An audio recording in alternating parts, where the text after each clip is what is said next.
Kepada seluruh peserta bahwa acara diskusi ilmiah akan segera kita mulai. Dimohonkan untuk mengaktifkan kamera dan menonaktifkan suara.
Assalamualaikum warahmatullahi wabarakatuh. Selamat siang dan salam sejahtera untuk kita semua. Siang hari makan manisan di kota Kediri. Selamat datang saya ucapkan kepada para hadirin yang telah hadir pada diskusi ilmiah hari ini. Yang terhormat Ibu Dr. Oni Medalin, SHMKN, selaku Dekan Fakultas Social Science Universitas Pembangunan Pancabudi. Yang kami hormati Ibu Dr. Oktarini Kamila Siregar, SE, MSI, selaku Kaprodi Akuntansi Universitas Pembangunan Pancabudi. Yang kami hormati narasumber kita pada hari ini yaitu Bapak Yosi Sukmono ST, selaku Sekretaris Bapeda Sumut. Yang kami hormati moderator kita pada hari ini, Bapak Dito Aditya Dharma Nasution, SE, MSI, serta yang kami hormati para hadirin diskusi ilmiah pada siang hari ini. Pertama-tama, marilah kita panjatkan puja dan puji syukur kepada Tuhan Yang Maha Esa yang telah melimpahkan rahmat dan hidayahnya kepada kita semua, sehingga kita bisa menghadiri acara diskusi ilmiah dengan tema Refocusing Anggaran Daerah dalam menjawab tantangan era adaptasi kebiasaan baru di Provinsi Sumatera Utara. Walaupun kita semua harus melakukan kegiatan ini secara virtual, semoga tak mengurangi rasa semangat kita semuanya. Sebelumnya, perkenalkan, saya Farah Saufika Tahira, selaku MC pada diskusi ilmiah hari ini, yang akan memandu acara dari awal hingga akhir. Baik, hadirin yang kami hormati, acara pada siang hari ini kita awali dengan menyanyikan lagu Indonesia Raya dan kemudian dilanjutkan dengan Mars Universitas Pembangunan Pancabudi. Para hadirin dimohon untuk mengambil sikap sempurna dan mendengarkan dengan hikmat. Indonesia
tapi dia perencana wilayah. Pak Surya.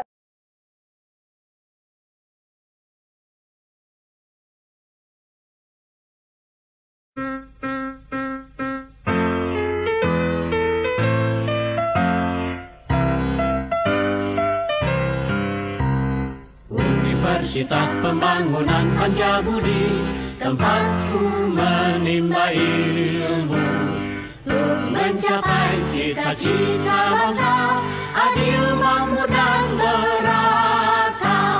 Kami putra-putri Pancabudi tekun belajar serta berbakti, amalkan ilmu giat berkarya membangun Indonesia.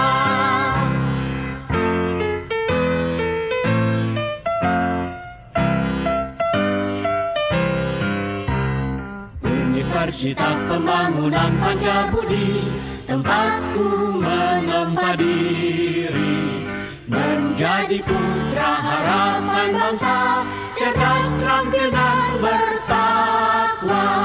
Kami putra-putri Pancabudi, tekun belajar serta berbakti, amalkan ilmu giat berkarya membangun Indonesia.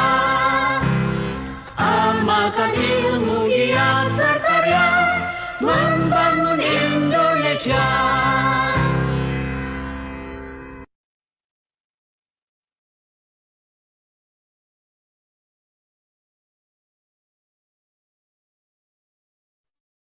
Terima kasih kepada Bapak, Ibu, dan para hadirin sekalian. Acara selanjutnya yaitu pembacaan doa yang akan dibawakan oleh Bapak Dr. Saiful Asmi Hasibuan, SHMA. Kepada Bapak Dr. Saiful Asmi Hasibuan, SHMH, kami persilahkan. Terima kasih kepada Kakak MC yang telah memberikan kesempatan kepada saya. Izin Bapak, Ibu, dan para hadirin semuanya, izinkan saya untuk memandu doa dalam kegiatan ini, serta untuk mendapatkan keberkahan dalam kegiatan ini, saya akan memandu doa secara Islami.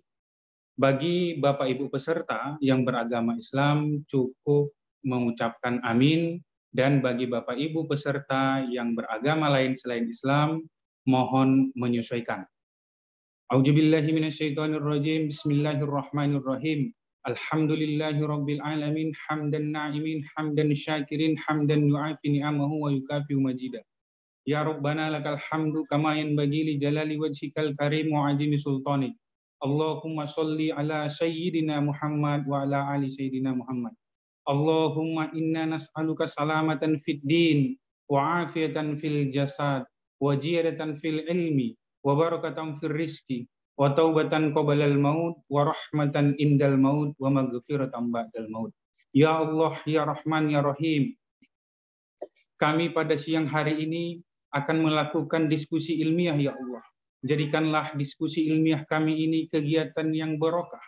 Jadikanlah diskusi ilmiah kami ini mendapatkan dan bisa menambah hasanah ilmu pengetahuan bagi kami, ya Allah. Ya Allah, ya Rahman, ya Rahim. Jadikanlah kegiatan kami ini, ya Allah, kegiatan yang sesuai dengan rencana kami, ya Allah, dan berkahi serta ridhoi kegiatan kami ini, ya Allah. Ya Allah, ya Rahman, ya Rahim. Terlalu banyak pinta kami, ya Allah, tapi sedikit amal ibadah kami, ya Allah.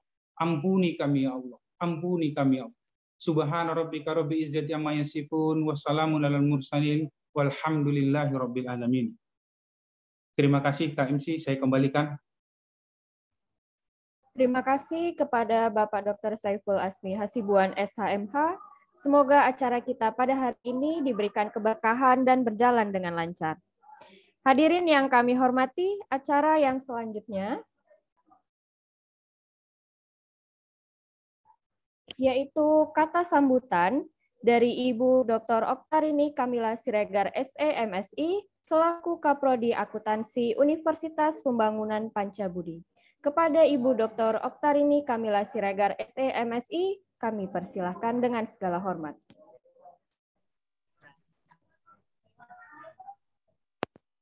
Ibu. Farah dengar suara saya, Farah? Terdengar, Ibu. Dengar ya? Ya, oke. Terima kasih. Baik, Assalamualaikum warahmatullahi wabarakatuh. Selamat siang menjelang sore. Ya, mohon maaf Bapak Ibu. Jadi biasanya itu ada kata sambutan oleh Ibu Dekan, itu Fakultas Social Science ya, Ibu Dr. Oni Mandelin, SHMNKN. Kebetulan kita setiap bulannya memang mengadakan acara suasana akademik. Jadi kebetulan jamnya itu dan harinya sama dengan prodi manajemen. Jadi Ibu Dekan menghadiri kegiatan prodi manajemen di Center Point. Jadi karena suasana tidak kondusif, jadi nggak bisa. Jadi langsung aja ke saya ya. Mohon maaf. Tapi Ibu Dekan kirim salam kepada narasumber kita, yaitu Bapak Yosi Sukmono ya, ST.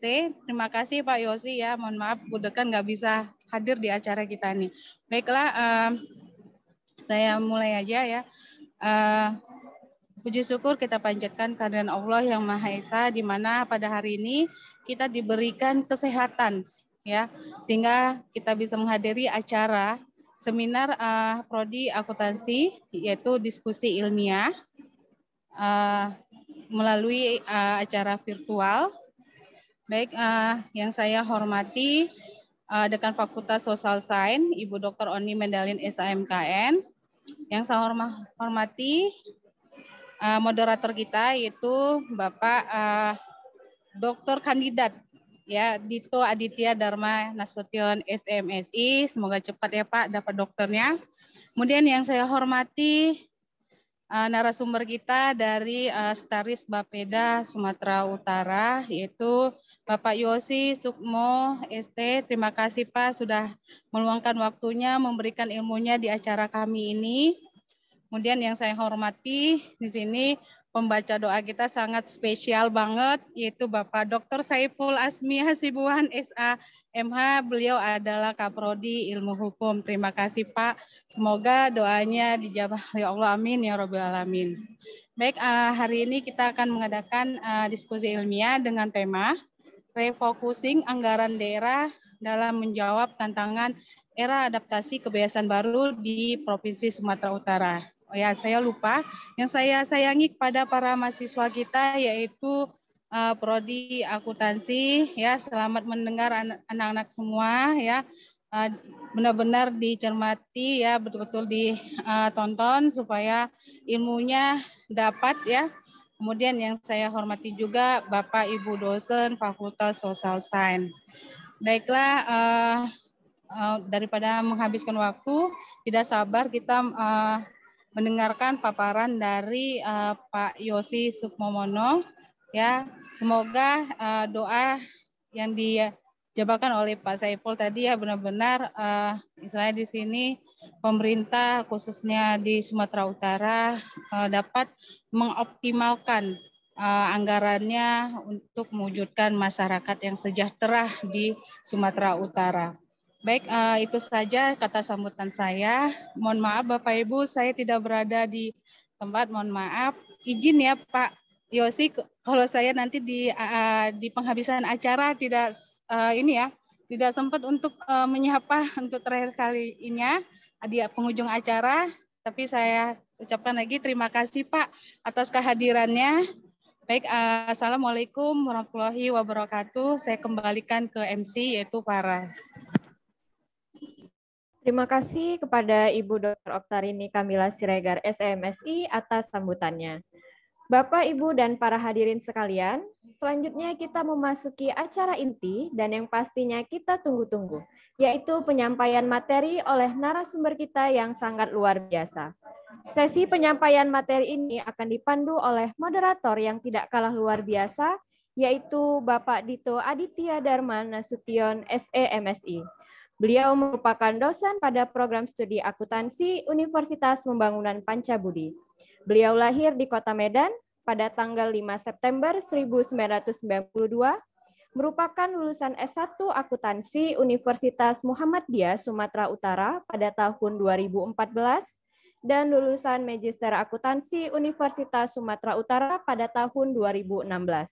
serta saat ini sedang menempuh studi S3 akuntansi di Universitas Sumatera Utara. Selain aktif sebagai dosen, beliau juga aktif dalam melakukan penelitian baik untuk jurnal nasional maupun internasional.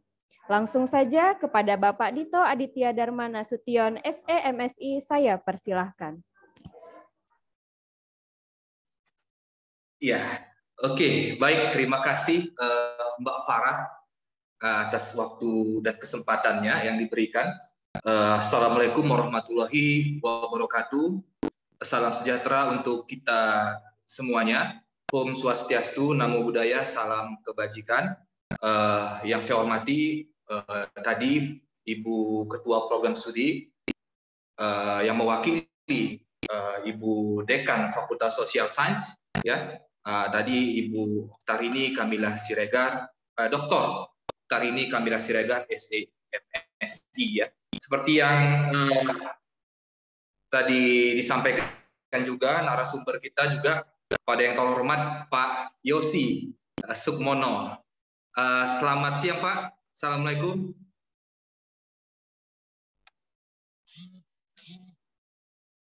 Pak Yosi, terputus ya? Waalaikumsalam. Saya cari posisi ini.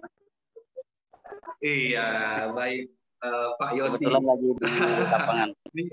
Sambil. Iya, Pak Yosi ini familiar sekali nih. Lama nih nggak jumpa Pak Yosi ya? Ya, sama kali kita ya. Bang Tito. Iya, betul. Dulu masih, saya ingat waktu itu dulu saya manggilnya Abang Yosi ya, Bang Yosi ya. Mungkin sampai sekarang pun masih muda nih, Bang Yosi dan Pak Yosi. Waktu di bidang tata ruang ya, Pak Yosi ya, sama Pak Ucok dan Bu Popi ya kan. Ya, waktu saya masih menjadi tenaga ahli pendukung di Dinas Lingkungan Hidup, sering sekali berkomunikasi dengan Pak Yosi untuk menyampaikan dokumen perencanaan, Renstra, RKPD ya Pak Yosi ya.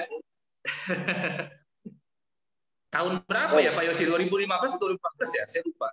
Pokoknya sekitaran tahun itulah ya. Ya, saya tata ruang dari 2014 lah. 2014 iya. Sampai 2015. Oke, baik. Ya, saya ucapkan selamat datang kepada Yosi Sukmono atas kesempatannya untuk mau bergabung, untuk berbagi ilmu dan berbagi pengalamannya ya terkait dengan materi yang tentunya dikuasai oleh Pak Yosi.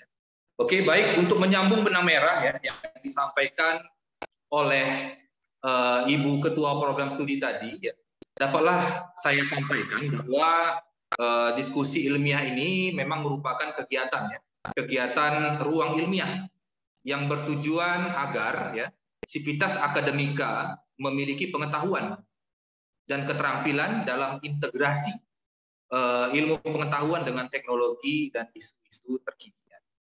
Jadi Bapak Ibu hadirin yang saya muliakan, adik-adik mahasiswa yang hadir juga pada hari ini, perlu saya sampaikan juga bahwa kegiatan diskusi ini ya sudah sangat sering sekali dilakukan oleh program studi akuntansi Unpad ya, dengan tema yang berbeda pastinya di setiap periode pelaksanaannya.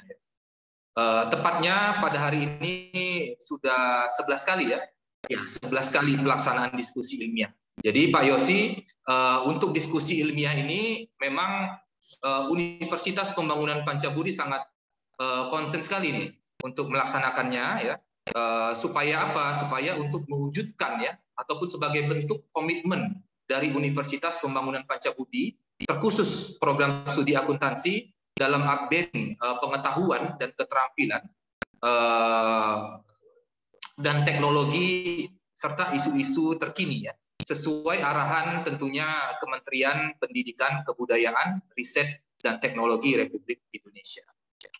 Oke, baik Bapak Ibu hadirin, adik-adik mahasiswa sekalian yang saya muliakan, tanpa berpanjang kata lagi, langsung saja ya kita masuk kepada fokus dari diskusi ilmiah kita pada hari ini, yaitu terkait dengan tema yang sudah disampaikan oleh Mbak MC tadi ya, dan Ibu Ketua Program Studi, yang mana terkait dengan tema kita pada hari ini adalah refocusing anggaran daerah dalam tantangan era adaptasi kebiasaan baru di Provinsi Sumatera Utara. Dengan narasumber yang sudah saya sapa tadi di awal, sangat luar biasa, pengalamannya luar biasa ya, yang pastinya dan sudah sangat dikenal di Provinsi Sumatera Utara nih. Yaitu Bapak Yosi Sukmono ST. Ya. Nah, Pak Yosi Sukmono ini merupakan tokoh ya, yang membantu Bapak Gubernur Sumatera Utara dalam bidang perencanaan pembangunan di Provinsi Sumatera Utara. Ya, sebelum kita sampai kepada nantinya narasumber kita yang luar biasa menyampaikan materinya, jadi saya Dito Aditya Dharma Nasution SCMSI akan memandu ya jalannya bincang-bincang diskusi kita dengan beliau. Tapi walaupun begitu, izinkan saya terlebih dahulu untuk memberikan informasi terkait dengan biodata narasumber kita yang luar biasa ini. Nah, jadi narasumber yang luar biasa kita pada hari ini yang sudah ada di forum Zoom meeting kita pada hari ini bernama lengkap Bapak Yosi Sukmono ST. Ya. Beliau lahir di Jakarta tanggal 28 Juni 1977. Ya. Memang masih muda. Ya, wajah beliau juga masih sangat muda ya. Oke, baik. Kemudian instansi beliau bekerja di Bapeda Provinsi Sumatera Utara, ya, tepatnya di Jalan Pangeran Diponegoro, ya. Mungkin kita sama-sama tahu di depan kantor Gubernur Sumatera Utara, ya. Jabatan beliau pada saat ini menjabat sebagai sekretaris eselon 3 ya, pada instansi Badan Perencanaan Pembangunan Daerah atau Bapeda Provinsi Sumatera Utara. Pendidikan terakhir beliau adalah sarjana ya, S1-nya jurusan planologi di Institut Teknologi Bandung atau ITB. Jadi luar biasa sekali ya, memang rekam jejak dari Bapak narasumber kita. Nah, perlu saya sampaikan juga bahwa track record ataupun riwayat pekerjaan dari Bapak narasumber kita, ya, Bapak Yosi Sukmono, beliau pernah menjabat sebagai Kabid, ya, Tata Ruang dan Pengembangan Wilayah, ya, Bapeda Sumut, ya, pada tahun 2014 hingga 2017. Kemudian sebagai Kepala Seksi Geospasial di Bapeda Sumut, yaitu tahun 2017 sampai dengan 2018. Kemudian Kasubdit Kawasan Strategis dan Kerjasama Bapeda Sumut, yaitu tahun 2018 sampai dengan tahun 2020. Dan terakhir, ya, prestasi beliau di jenjang pekerjaan, beliau sebagai Sekretaris Bapeda Sumut tahun 2020 hingga selamanya ya Pak ya. Mungkin hingga nanti ya, kami doakan dan semua mungkin doakan selama-lamanya, karena ini luar biasa narasumber kita. Atau nanti bisa naik Pak, menjadi Kepala Bapeda Sumut. Amin ya, kita doakan bersama. Oke, saya kira itu biodata dari Bapak narasumber kita, ya, Pak Yosi atau Bang Yosi Sukmono ST. Ya. Selanjutnya beliau akan memaparkan materi yang sangat-sangat luar biasa, ya, yang sudah kami dapat di sini ya, terkait dengan refocusing anggaran daerah sebagai strategi penanganan pandemi dan pemulihan ekonomi. Ya. Jadi terkait dengan refocusing anggaran ini memang bisa dikatakan adalah suatu kebijakan oleh pemerintah pusat dikarenakan ada suatu hal ya terkait dengan pandemi COVID-19 yang memaksa seluruh pemerintah baik pusat maupun daerah untuk melakukan realokasi anggaran atau yang disebut dengan refocusing anggaran untuk mengalihkan anggaran yang sudah disusun dialihkan kepada anggaran yang dianggap sangat darurat untuk kebutuhan pemulihan pandemi COVID-19 yang saat ini masih kita jalankan. Ya. Memang Pak Yosi ini memang banyak sekali ya Pak ya terkait dengan refocusing ini isu yang sangat sering sekali dibahas dalam forum diskusi-diskusi di Sumatera Utara. Mungkin tidak hanya kampus Universitas Pembangunan Pancabudi saja, tapi kampus-kampus lain juga sangat concern, dan pemerintah daerah dalam hal ini Provinsi Sumatera Utara, bahkan kabupaten kota juga concern kepada isu ini.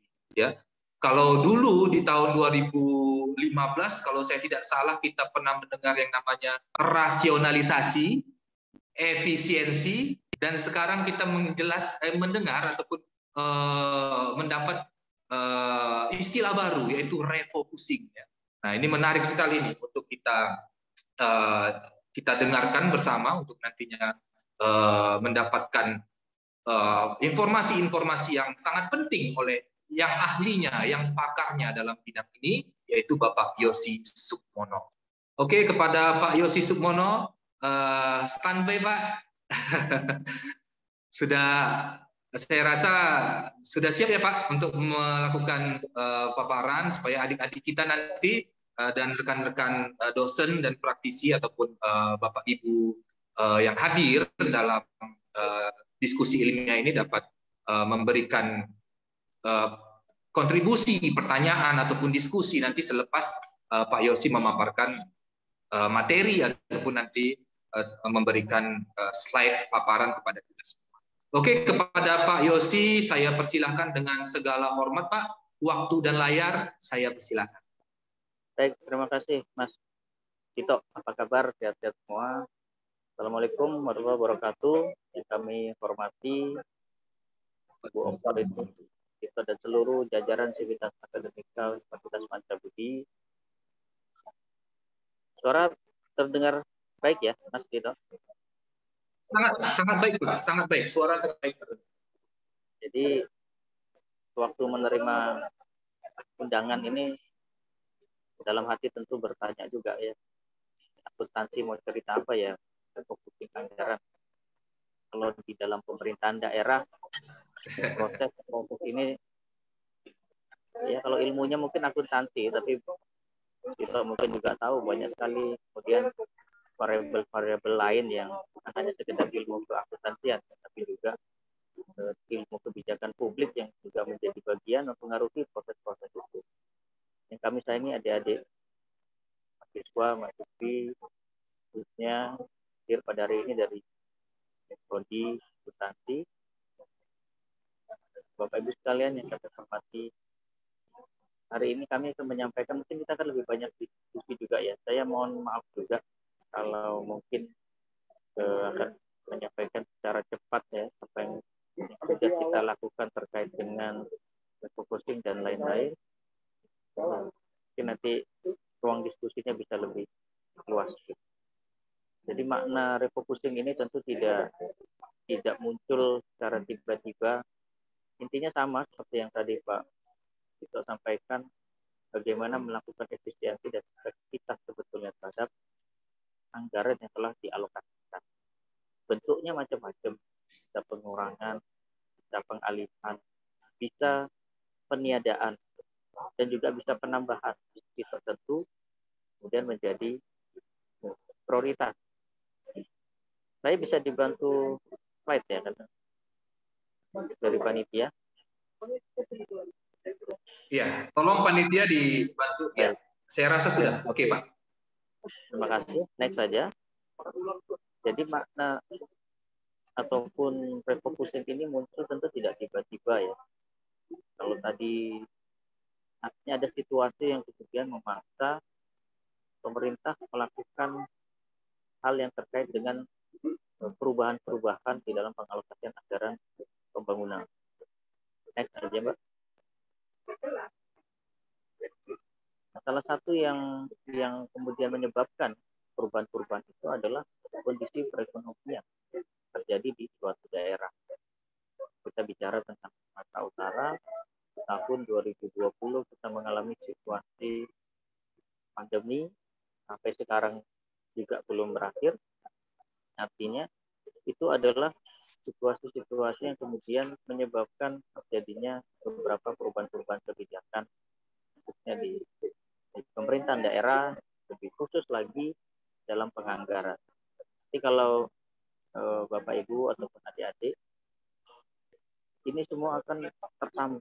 sampai dengan kita sebut dengan penata usaha keuangan. Kalau di keuangan kita bicara tentang akuntansi, pertanggungjawaban dan lain-lain. Jadi ilmu-ilmu itu memang kalau kita belum merasakan dunia kerja, kadang bingung juga. Ini mau kita terapkan di mana? Tapi sebetulnya semua ilmu sudah punya ruangnya sendiri. Meskipun dia sifatnya mungkin tidak dominan dalam sebuah konteks tertentu, tapi dia menjadi unsur yang juga penting. Next.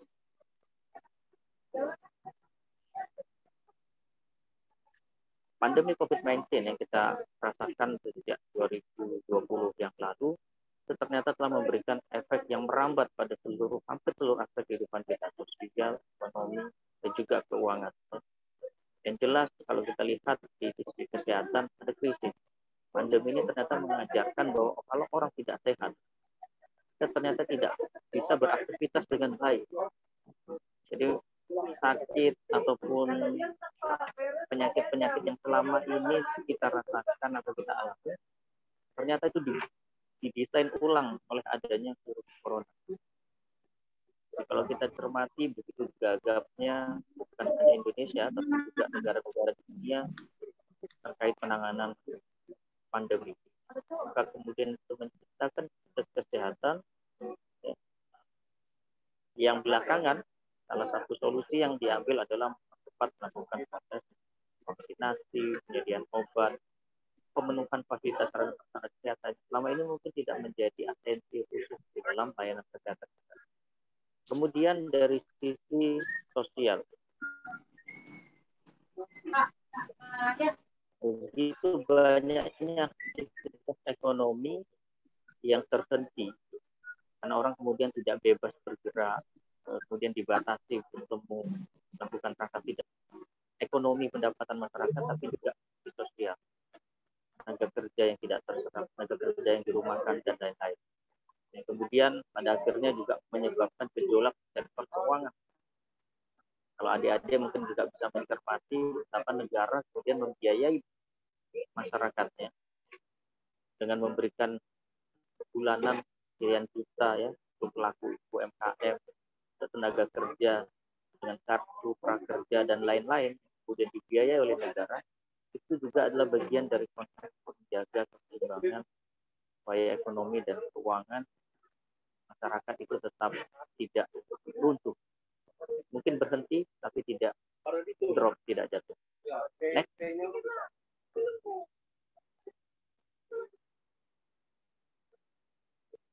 Lanjut, Mbak.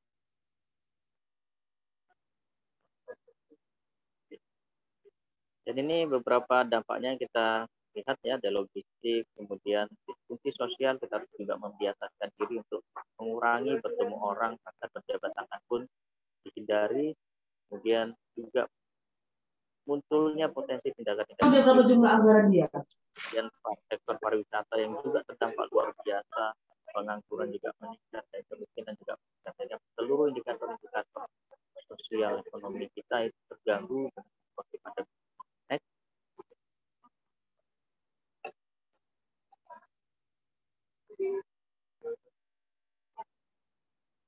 Dalam konteks penanganan ini, ternyata kita juga tidak bisa sendiri. Indonesia, seluruh pemerintah provinsi, kabupaten, kota itu diminta dimobilisasi untuk melakukan refocusing anggaran bagi antisipasi terhadap pengaruh global tadi. Kalau melihat perjalanan implementasi dari anggaran pemerintah daerah sejak 2020, regulasi yang keluar begitu cepat, dan rata-rata juga meminta supaya dilakukan pengalihan atau penanganan prioritas di sektor kesehatan ya, dan juga ekonomi. Ini supaya menjaga keberlangsungan sebuah institusi kenegaraan tidak kolaps karena adanya pengaruh COVID-19. Dan itu berdampak global. Dampak global ini bukan hanya cerita Indonesia, tapi juga jatuhnya ke provinsi, kabupaten, kota. Jadi luar biasa sekali dampak pandemi ini, sehingga dalam situasi saat ini yang mulai melandai, mulai membaik, kita juga harus siap mengantisipasi hal-hal kemungkinan terburuk yang berpotensi akan terjadi lagi. Oleh karena itu kita mesti bersiap. Kita harus selalu berupaya menjaga kesehatan, menjaga sikap, perilaku, ya, kalau bahasanya mungkin new normal atau adaptasi baru, sekaligus juga kita menyiapkan fasilitas, perpres dan lain-lain itu untuk kita lengkapi di momen-momen sekarang. Ya, pada saat badai, kesehatan itu suatu saat bisa datang, kita sudah lebih siap.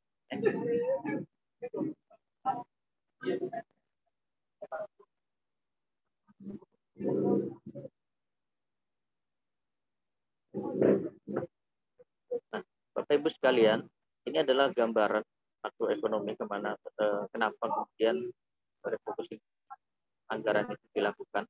Kalau kita lihat di 2018, ya, pertumbuhan ekonomi Sumatera Utara itu 4,9%, dan itu drop di tahun 2019, di 2020 ya, tumbuhnya minus, dan kita sampai dengan triwulan 2, triwulan 3 sudah masuk di angka yang positif. Jadi ada tren yang memang membaik. Kejadian pertumbuhan yang minus itu di tahun 2020 tentu menjadi hal yang kemudian mendorong terjadinya refocusing anggaran ya, secara nasional dan juga secara daerah. Dan ini juga diikuti selaras dengan penurunan daya beli. Kalau kita lihat sektor pengeluaran konsumsi rumah tangga tahun 2020 itu mengalami penurunan sekitar hampir 3%. Jadi ini menggambarkan situasi masyarakat kita di 2020 yang sedang tidak baik. Next. Dari sisi sektor lapangan usaha, ini adalah sektor-sektor postur perekonomian Sumatera Utara, di mana kontribusi terhadap PDRB yang paling besar adalah pertanian. Kemudian sektor industri pengolahan, kemudian perdagangan dan konstruksi. Ternyata dari 4 sektor utama tersebut yang mampu bertahan adalah sektor pertanian. 1,95% termasuk tumbuh. Artinya ini adalah sektor yang relatif tahan terhadap situasi pandemi. Kalau dari sisi analisis kebijakan itu menjadi hal yang menarik ya, bagaimana pertanian kita itu membuat Indonesia, membuat Sumatera Utara masih bisa tumbuh dengan baik. Dan ini merupakan atensi sektor pertanian, para petani kita betul-betul kita berikan perhatian. Next.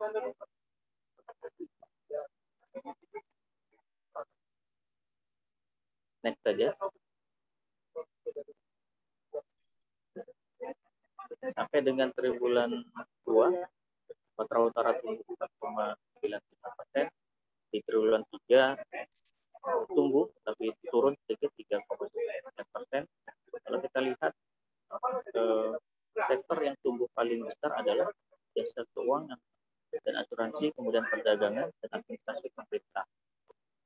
Jadi sektor jasa keuangan dan asuransi ini ternyata memberikan sebuah ruang tersendiri ya kalau adik-adik bergerak di asuransi, situasi yang ternyata tidak berdampak negatif di seluruh sektor.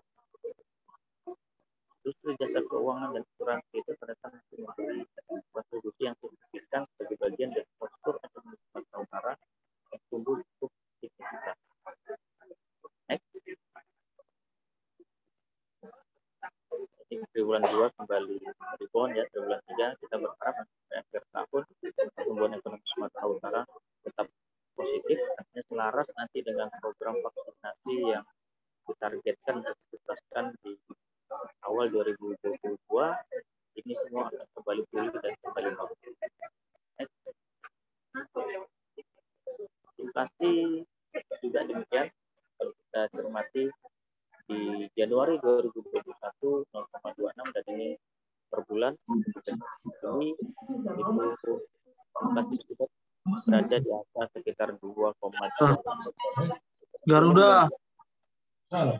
Ya, upaya perbaikan ekonomi, orang sudah mulai untuk membelanjakan uangnya, tidak menyimpan juga bukan hanya belanja tapi juga mendorong sektor-sektor produktif. Tentu ini harus diatur regulasi inflasinya supaya juga sifatnya tidak berlebih ya. Next.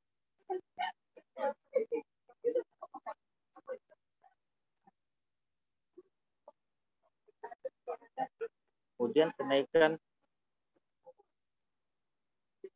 harga pangan ya di dalam dampak ini kami cermati masih berada dalam wajar, mulai dari harga cabai, bawang putih, bawang merah, ayam, daging sapi dan lain-lain. Nah itu kemudian yang mempengaruhi inflasi di daerah.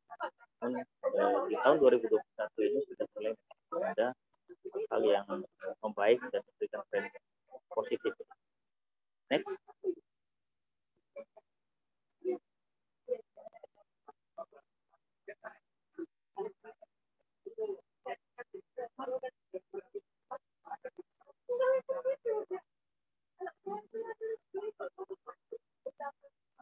Lanjut.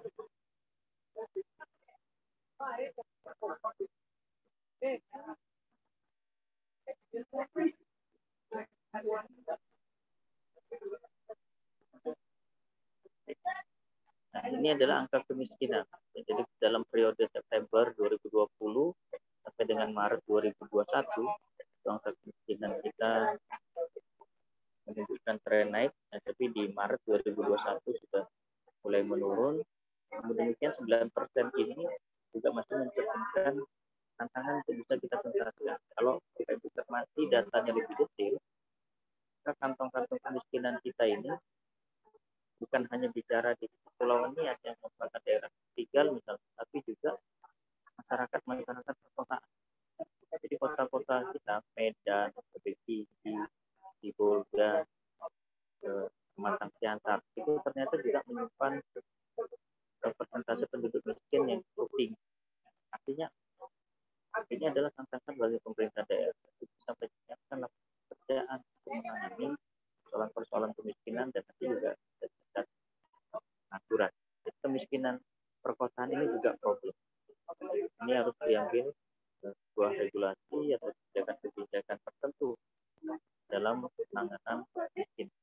Kemiskinan kita ternyata tidak hanya di desa, tapi juga ada di perkotaan-perkotaan.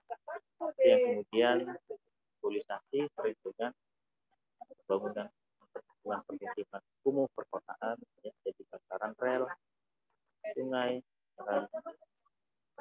pantai dan lain-lain. Next. Kalau kita lihat dari sisi sektor perdagangan juga, ekspor kita turun juga di 2021, demikian juga pertumbuhan sektor perdagangannya juga turun. Jadi ini beberapa negara dengan tujuan ekspor terbesar di Indonesia, ada Tiongkok, Amerika Serikat, dan India, itu juga sama-sama semua kita mengalami situasi pandemi dan memang secara data juga memberi pengaruh global. Next. Next saja.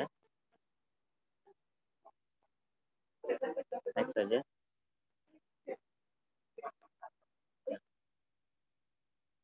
Next saja.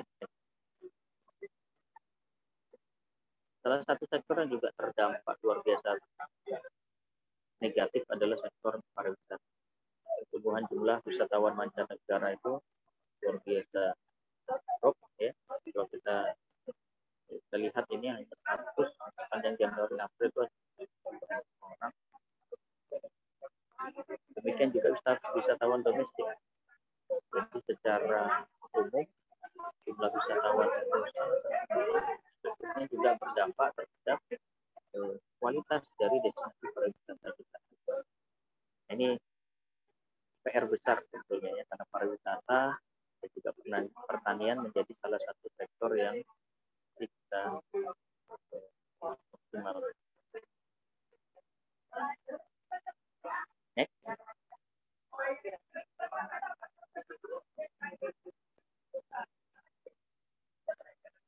Next.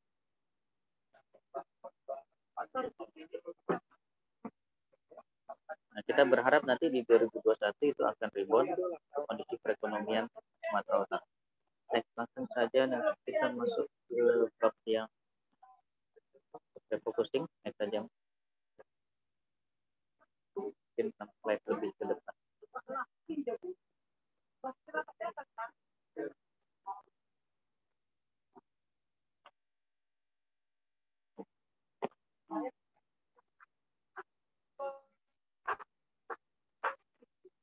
Next.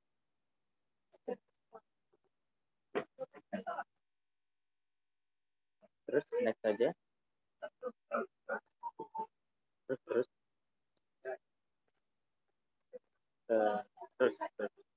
ada 6 slide lagi ya, Victor. Ini updatean untuk yang triwulan 3. Next. Terus next lagi. Next lagi.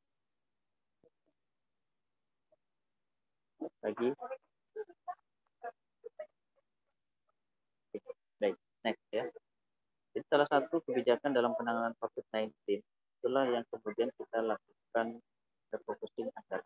Itu saya sudah sampaikan, refocusing itu tidak hanya dilakukan dengan pengurangan kegagalan pencapaian produk pendapatan, tapi juga dilakukan terhadap alih prioritas melalui kesehatan. Jadi pemenuhan fasilitas kesehatan, satgas kesehatan, ada ventilator, obat dan lain-lain itu kemudian memakan resource sumber daya anggaran yang cukup besar, masuk juga bantuan masker dan lain-lain itu kemudian kita akan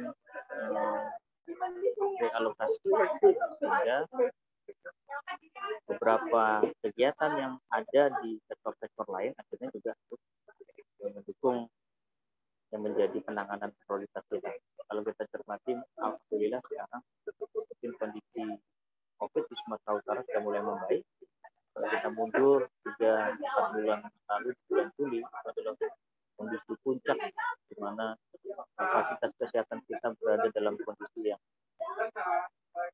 kurang mampu untuk bisa optimal melayani.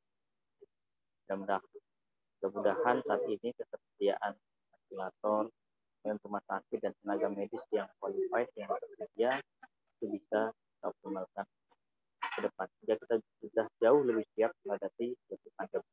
Next.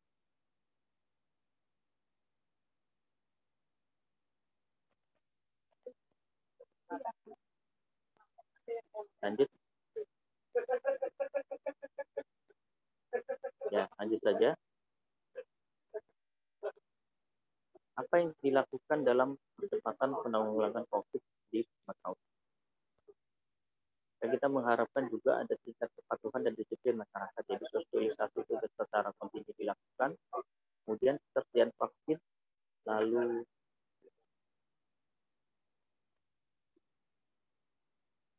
ancaman dari mobilitas pergerakan tenaga kerja asing yang masuk ke Indonesia ataupun warga negara yang masuk ke Indonesia melalui pintu imigrasi di Bandara Kuala Namu ataupun Tanjung Balai misalnya.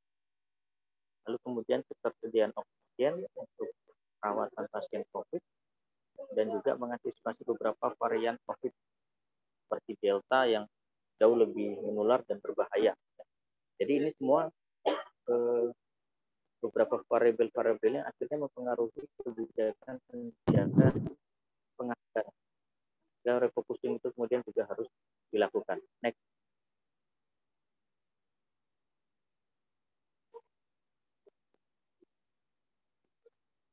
Apa yang dilakukan pemerintah antara lain melakukan penyediaan fasilitas perawatan, juga lab PCR, alat APD kesehatan yang di awal-awal dulu susah, sekarang mungkin sudah tidak lagi. Kemudian insentif untuk tenaga kesehatan dan akomodasi untuk tenaga kesehatan. Selain orang sakitnya, tenaga kesehatan juga harus menjadi atensi kita.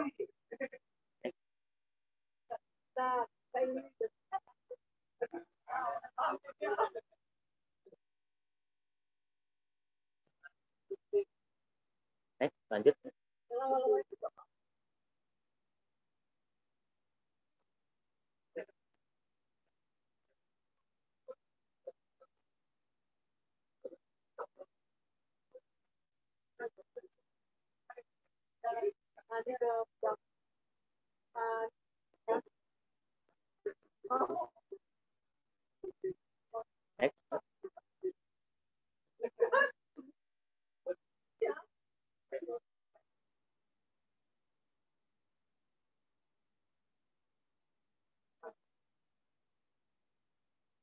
Baik, kemudian dukungan vaksinasi, ya, kehumasan, ya, komunikasi informasi itu harus selalu digaungkan dan itu kemudian memakan source yang cukup besar. Kalau kita lihat di awal-awal penanganan COVID yang lain, ini next saja sampai dengan saat ini sudah banyak sebetulnya hal-hal yang dilakukan oleh pemerintah daerah, baik itu provinsi maupun kabupaten kota dalam konteks penanganan COVID ini. Ada pembentukan dulu di posko, satgas dan lain-lain. Dan yang paling penting, proses ini ternyata mengajarkan sama kita bahwa koordinasi itu jauh lebih mudah diucapkan juga kita lakukan pada prakteknya. Koordinasi dengan pemerintah pusat dengan kabupaten kota, kemudian di internal kabupaten kota antar elemen antar daerah dengan masyarakat itu ternyata dalam situasi dadakan COVID kemarin ternyata kita gagal. Tentu proses itu kemudian memberi pembelajaran bagi kita untuk mampu melakukan koordinasi yang lebih efektif dan efisien, dan mudah-mudahan situasinya saat ini sudah jauh lebih baik dibanding tahun 2020 yang lalu. Lanjut.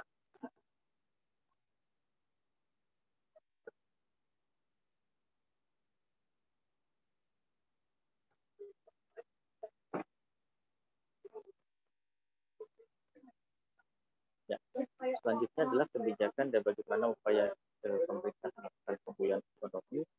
Next. Jadi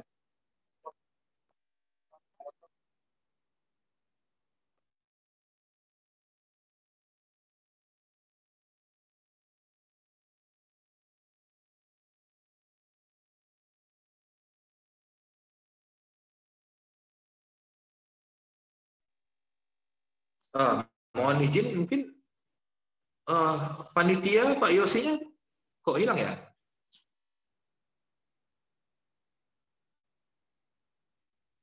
Izin Pak Dito, Pak Yosi masih di room, cuman beliau meng-off-kan kameranya Pak Dito. Oh.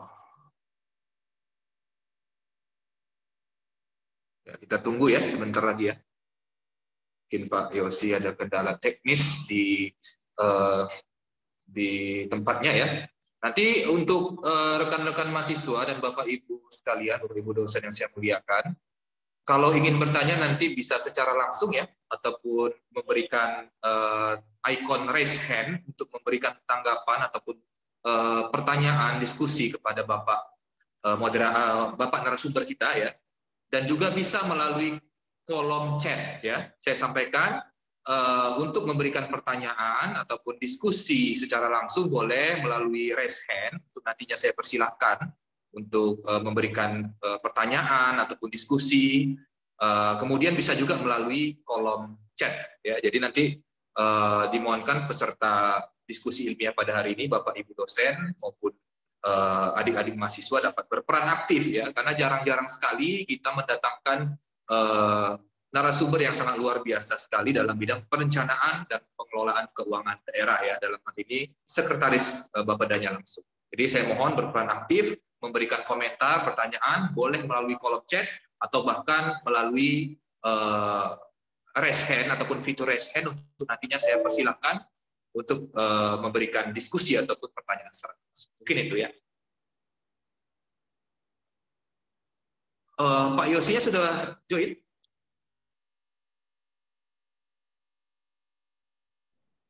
Beliau live Pak Dito. Live ya?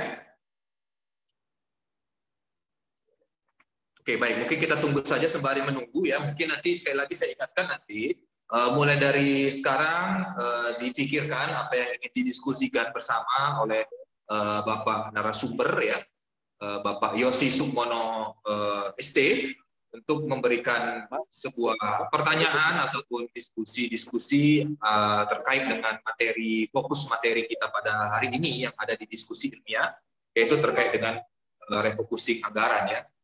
Izin Pak Dito, izin Pak Ya. Dito. Pak Yosi sudah masuk Pak Dito. Sudah ya? Oke. Maaf, terputus. Saya lanjutkan sedikit lagi saja. Baik, tidak apa-apa Pak. Silakan Pak Yosi. Terima kasih. Jadi dalam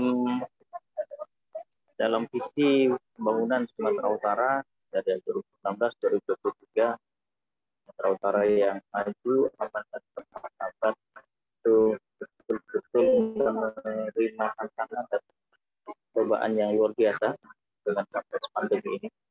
Beberapa langkah-langkah yang secara cermat dan taktis juga harus kita lakukan. Ini next saja. Salah satunya nanti mau bisa berdiskusi tentang bagaimana pola-pola refocusing yang dilakukan oleh pemerintah provinsi. Selain sifatnya regulasi dari pemerintah pusat, kita juga menganggarkan hampir kegiatan di perangkat daerah itu di tahun 2020 tidak berjalan. Alokasinya dialihkan ke kesehatan. Next.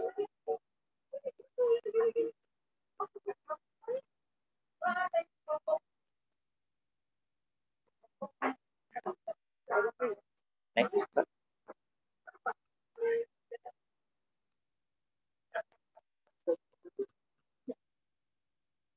Sumatera Utara yang maju, aman dan bermartabat dengan strategi membangun desa menata kota.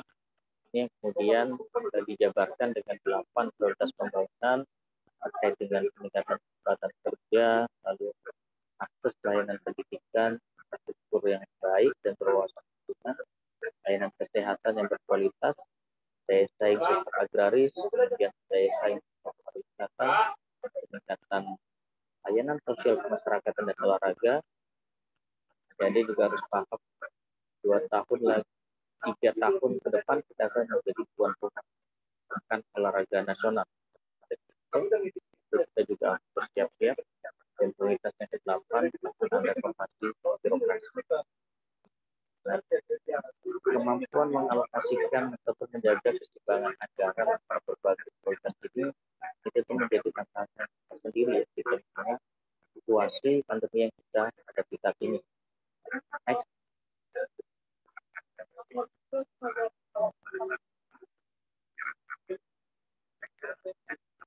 Jadi tahun 2022 upaya-upaya percepatan pemulihan ekonomi dan kehidupan masyarakat itu kita jadikan sebagai tema di dalam rencana kerja pemerintah daerah. Nah, refocusing ini kemudian juga bergeser. Nah, ya, kalau di 2020 dan 2021 kita membutuhkan alokasi yang cukup besar tentang kesehatan. Nah, yang kita maksud nanti dengan refocusing di tahun 2022 adalah bagaimana upaya kita mengakselerasi kecepatan pemulihan ekonomi.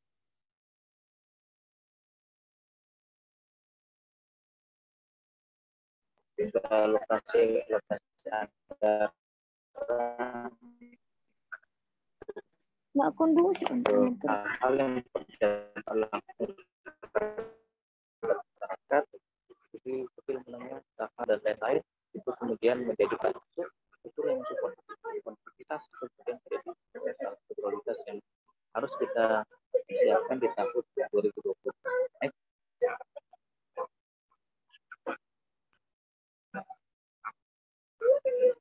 Nah, ini kalau kita bicara tentang target indikator makro sampai dengan 2023, dicermati di tahun 2022 pertumbuhan ekonomi bisa berada berkisar antara 4-5%, indeks pembangunan manusia 2,57 poin, kemiskinan kita harapkan menurun di kisaran 7,9 hingga 8,9%, pengangguran juga kita harapkan turun angka 5,7%, indeks ini 1,31, ini adalah untuk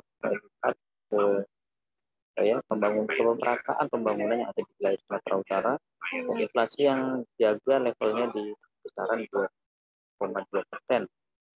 Kemudian ada juga penurunan migas rumah kaca di angka 21,3 ton CO2. Next. Bapak Ibu sekalian, ini mungkin bagian akhir, lainnya kita akan berdiskusi saja. So, strategi pemulihan ekonomi Sumatera Utara itu memperhatikan penanganan pandemi ya, seperti bagaimana testing, tracing dan treatment itu masih menjadi bagian yang kita lakukan secara kontinu, termasuk penguatan kapasitas rumah sakit, tempat tidur, ventilator, dokter, tenaga medis, termasuk juga tenaga perawat. Rasio itu harus kita seimbang. Kedua, penguatan jaring sosial untuk berbagai kebijakan yang bersifat langsung dan masyarakat, sifatnya bisa bantuan produktif, ya, jaminan kesehatan masyarakat dan lain-lain. Kemudian pemulihan dari sisi supply melalui ekonomi para wirausaha dan pariwisata, pertanian dan pertanian, serta memperkuat industri dan investasi yang sifatnya mungkin di sektor hilir. Dan yang keempat, bagaimana percepatan dalam penyerapan belanja pemerintah. Kalau kita cermati di 2020-2021 nih, penyerapan belanja pemerintah menjadi sangat penting untuk menjaga level kehidupan masyarakat yang banyak terganggu dan pandemi. Kalau belanja pemerintah tidak terhambat, tentunya akan menjadi persoalan.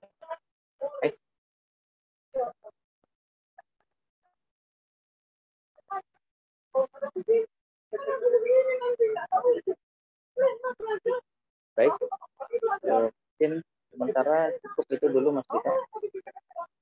Ini bisa di-share ke kawan-kawan langkah-langkah teknis di sektor prioritas akan refocusing. Banyak sekali alokasi anggaran yang bisa di-share ke sektor kesehatan, tidak hanya dinas kesehatan, tapi sektor kesehatan, termasuk juga dan penyediaan tenaga-tenaga dan lain-lain dalam konteks dari upaya kita saat ini melakukan pemulihan ekonomi. Demikian bisa kami sampaikan dan mudah-mudahan bermanfaat dan menjadi bahan diskusi kita bersama.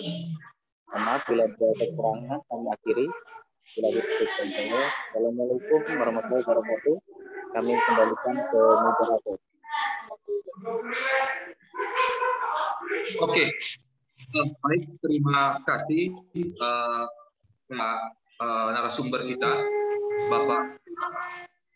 Mohon maaf, panitia tolong mic yang tidak berkepentingan tolong di-mute, ya.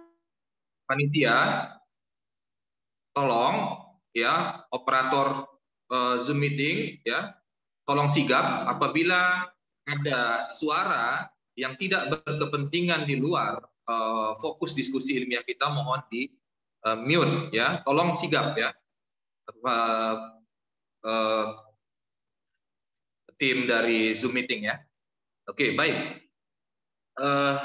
Terima kasih Pak Yosi Sukmono atas paparan yang sangat luar biasa sekali ya, terkait dengan materi yang sangat updating ya, terkini ya, terkait dengan refocusing anggaran daerah sebagai strategi penanganan pandemi dan pemulihan ekonomi ya.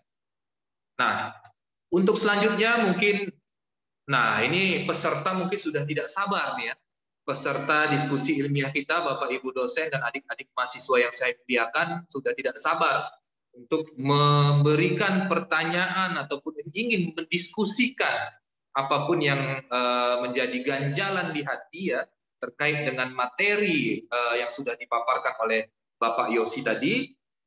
Saya persilahkanlah mungkin kepada Bapak Ibu dosen ataupun adik-adik mahasiswa yang hadir pada hari ini dengan memberikan menggunakan ya, dengan menggunakan fitur raise hand ya, untuk nantinya dapat saya persilahkan. Selamat sore, Bang nanti memberi izin pernyataan ataupun pertanyaan untuk didiskusikan kepada Bapak narasumber kita.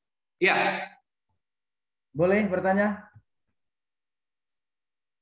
Ya, Pak BE. Yes.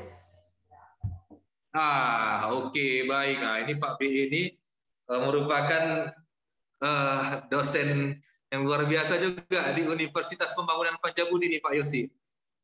Beliau juga sebagai Ketua Program Studi Ekonomi Pembangunan. Nah, mungkin banyak sekali masukan ataupun gagasan ataupun yang ingin didiskusikan kepada Bapak narasumber kita yang juga tidak kalah luar biasa, ya mungkin langsung saja saya persilahkan kepada Pak Bakir Effendi atau yang sering kita sebut dengan Pak BE. Dipersilakan Pak, dengan hormat waktu dan layarnya.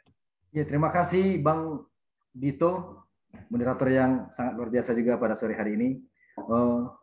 Selamat sore Pak Yosi, saya dari Prodi Ekonomi Pembangunan. Ada satu hal yang mungkin akan saya tanyakan, yaitu kalau kita bicara refocusing, tentu di kondisi pandemik ini adalah sebuah keniscayaan. Namun tentu ke depannya atau mulai saat ini kita sudah harus bicara juga recovery-nya. Nah, kira-kira dengan budget yang ada atau rencana pembangunan infrastruktur ke depan, nah itu apakah bisa merecovery pertumbuhan ekonomi ataupun target pembangunan infrastruktur yang tidak tercapai selama ini. Mungkin itu dulu Bang Dito, karena bagi saya diskusi ini sangat menarik. Terima kasih. Ya, terima kasih Pak BE. Nah, ini pertanyaan luar biasa sekali yang ditujukan langsung kepada Bapak narasumber kita. Jadi mungkin langsung saja ditanggapi Pak Yosi pertanyaan dari Bapak BE tadi ya, terkait dengan yang disampaikan tadi ya. Dipersilakan langsung Pak Yosi ditanggapi. Silakan Pak. Baik, terima kasih Mas Dito, Pak Mas Bahtiar ya. Salam kenal juga ini ya. Ini pertanyaan memancing informasi lebih dalam sebetulnya. Kalau tadi kita bicara refocusing, kemudian recovery, itu sudah tergambarkan di dalam perubahan prioritas. Jadi saya sudah sampaikan 2020 fokus dan 2021 fokus kita terhadap penanganan pandemi, kemudian penyiapan penyediaan fasilitas kesehatan khususnya di rumah sakit yang menjadi kewenangan provinsi seperti di rumah sakit haji, itu kita penuhi dengan standar untuk penanganan pandemi. Dengan alokasi yang kemudian pendapatan juga sebetulnya tidak terlalu banyak bergerak, maka tantangan recovery tentu menjadi tidak mudah. Tapi kemudian dengan melakukan fokus anggaran yang berbeda, jadi 2022 fokusnya kita perbesar untuk upaya-upaya pemulihan ekonomi. Sehingga beberapa perangkat daerah yang berkontribusi atau memberi pengaruh terhadap pemulihan ekonomi seperti koperasi, kemudian infrastruktur itu dialokasikan lebih besar. Jadi kita berharap ini akan pemulihan ya, recovery kita bisa lebih cepat. Tentu situasi kecepatan kita dalam hal recovery itu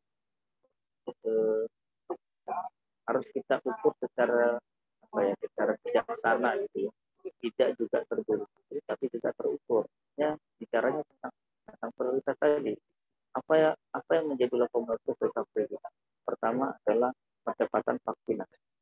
Kemudian pendukungan terhadap sektor prioritas yang kita jadikan perhatian ataupun atensi yang luar biasa di pariwisata, pertanian itu juga sektornya, kebutuhan pangan dan lain-lain.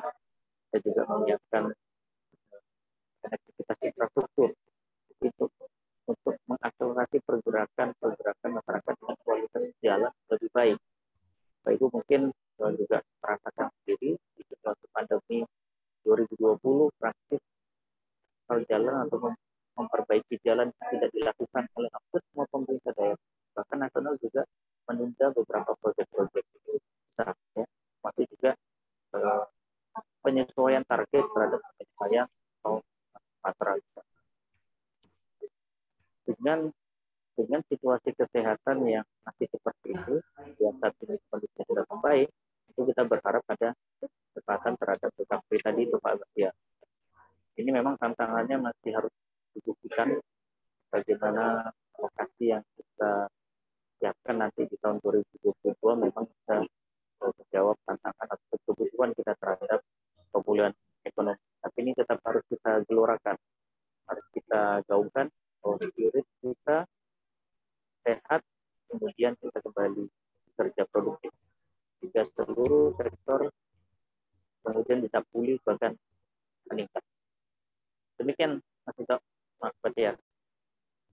Saya lihat di chat ada yang bertanya juga ya. Terima kasih Pak Yosi atas jawaban dari pertanyaan dari Pak Baktiar. Saya kira Pak Baktiar sudah paham ataupun jelas ya terkait dengan jawaban dari Pak Yosi tadinya. Ya, mungkin ada lagi. Saya persilahkan mungkin dari peserta Zoom meeting pada hari ini untuk diskusi ilmiah kita boleh memberikan tanggapan ya ataupun pertanyaan untuk diskusi ilmiah kita pada hari ini. Terkhusus untuk rekan-rekan ataupun adik-adik mahasiswa nih. Ada? Kalau belum ada, saya masuk ke kolom chat nih, Pak Yosi. Kita masuk ke kolom chat dulu ya, Pak Yosi ya, sembari menunggu mungkin pertanyaan ataupun diskusi yang dilakukan secara langsung ya. Ada dari Deborah Pangaribuan. Nah, ini dia bertanya nih Pak dengan Pak Yosi. Selamat sore Pak, izin bertanya, apa tindakan pemerintah sampai sejauh ini sehingga keadaan ekonomi di Kota Medan saat ini akan tetap stabil Pak? Nah, maksudnya di sini pemerintah daerah ya. Ya, mohon Pak ditanggapi Pak. Baik, terima kasih. Ini baik nasional ya maupun provinsi dan pemerintah kota sebetulnya sudah berupaya optimal untuk menjaga level ekonomi masyarakat.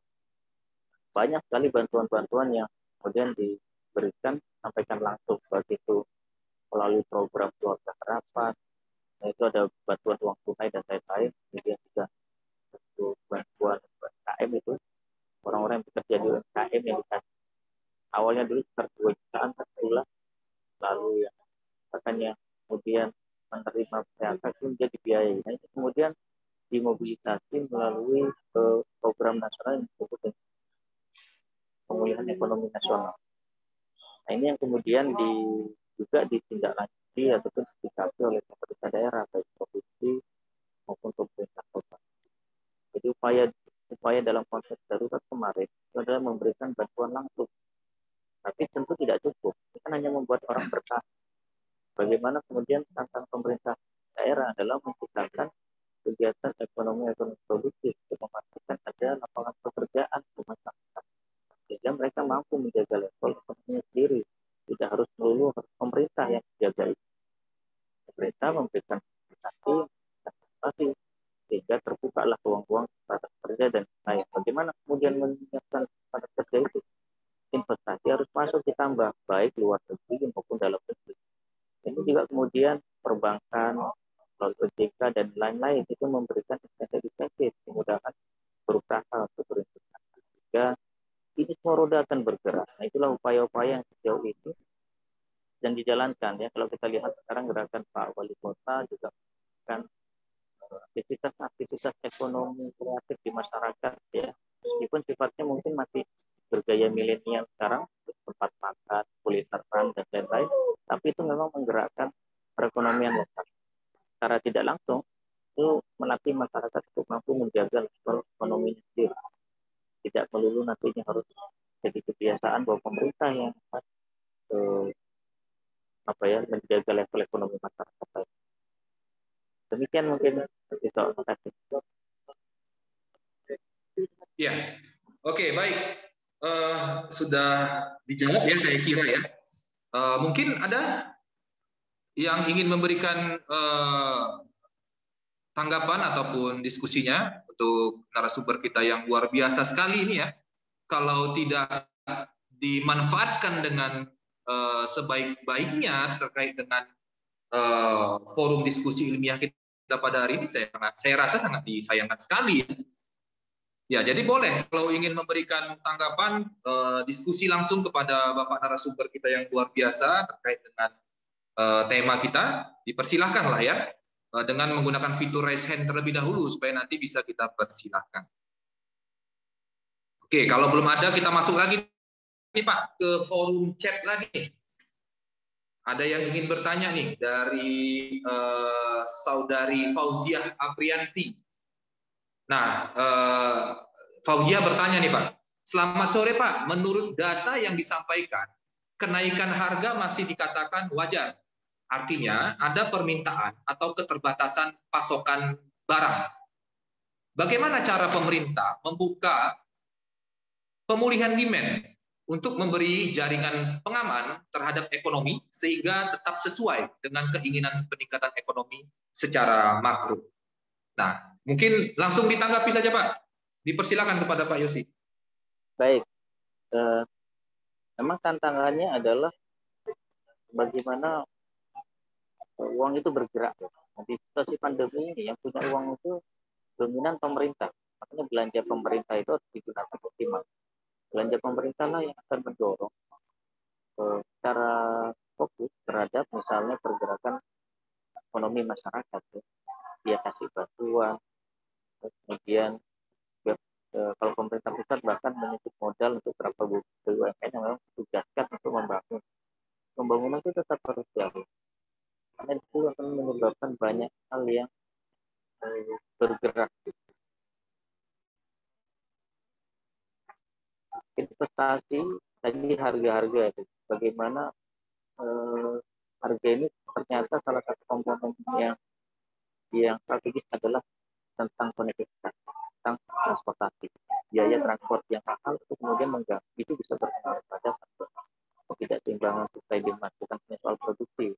Tadi kita cermati soal produksi beberapa produk itu dengan harga itu relatif masih bisa tertutup. Karena ini yang harus dijaga. Pemerintah kemudian memberikan subsidi, memberikan bantuan alat dan lain-lain itu dilakukan untuk menjaga level itu. Nah, kita dorong ini adalah penguatan juga konektivitas transportasi. Tadi harga-harga itu juga bisa stabilkan. Terus yang tidak baik itu juga akan membuat kenaikan harga yang tidak stabil. Jadi alokasi belanja infrastruktur kita yang kemarin terganggu di 2020, di 2021, 2022 kita optimalkan. Kita lipat gandakan ini Mas Dok. 2 kali lipat lebih dari belanja di tahun 2020. Karena kita tentu dengan indikator ekonomi datanya mau baik, terus optimis. Baik itu harus realistis tapi juga dengan yang optimis. Sehingga mudah-mudahan bisa menjaga tadi ya, menjaga demand atau segala macam. Menjaga demand tadi masyarakat itu dijaga level, dia harus punya uang untuk belanja. Apa dia harus kerja, punya pendapatan. Gimana membuka pekerjaan? Ini kan sudah ilmunya sudah saling kolaborasi nih, sudah muter-muter kan. Tidak ada yang bisa bekerja sendiri dalam situasi itu, semua harus terhubung, semua berkolaborasi. Demikian Mas Ika.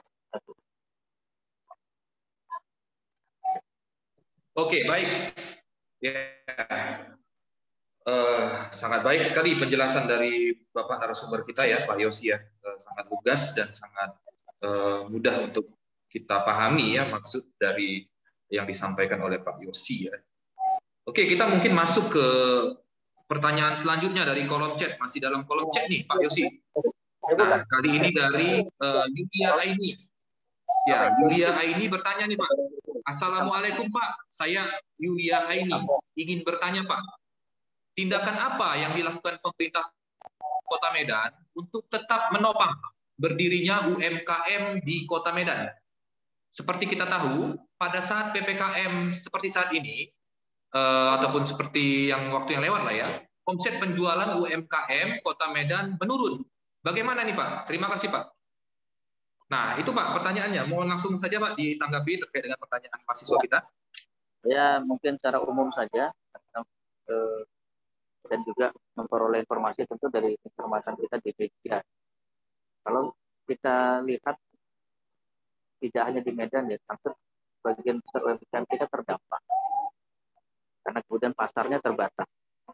Kemudian source sumber daya juga terbatas. Jadi semua memang ruang geraknya sangat terbatas.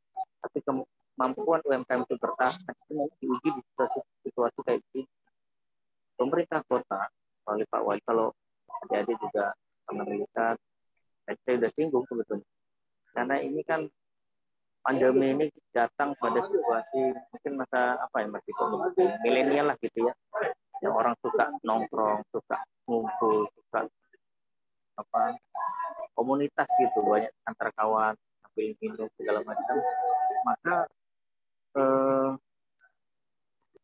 tidak apa ya, tidak berat-berat kita memikirkan ini produknya harus bentuknya seperti ini enggak.